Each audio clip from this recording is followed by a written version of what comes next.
Ruud van Nistelrooy, hier in Leeuwarden om een training te bekijken. Ja, waarom zijn jullie hier?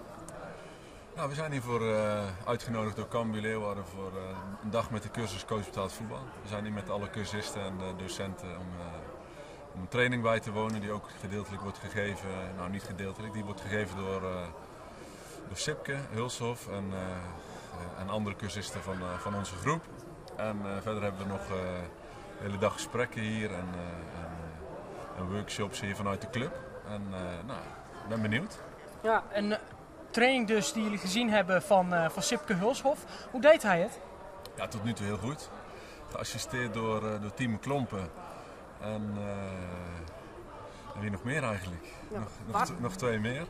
En ja, dat gaat fantastisch. En ik moet zeggen dat het aardig niveau aan de dag wordt gelegd hier. Waarom is dat nou zo belangrijk, zo'n praktijktraining?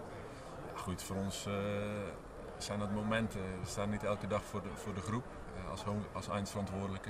Ja, op dit soort momenten kunnen we wel die ervaring opdoen met goede spelers in een mooie setting.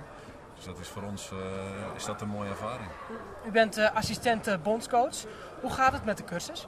Ja, goed, tot nu toe goed.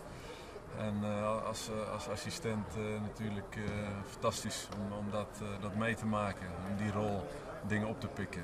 En in de cursus komen we bij heel veel clubs in Nederland en daar leren we en luisteren we en kijken we wat er allemaal gebeurt en wat er speelt. Dus dat is prima. U bent weer terug in Friesland, heeft een tijdje voor Heerenveen gevoetbald. Hoe is dat om hier weer terug te zijn? Ja, het is leuk om weer in Friesland te zijn. Ik heb een heel mooi jaar gehad op en buiten het veld. Voor mij een heel belangrijk jaar vanuit Den Bosch naar Heerenveen gegaan en daarna de stap naar PSV. Ja, dat was een heel bijzonder jaar voor mij, dus daar kijk ik met hele mooie gedachten op terug. Ook toen ik langs het Abelensa stadion reed gisteravond onderweg hier naar Leeuwarden. Ik moest toch wel even terugdenken aan die tijd.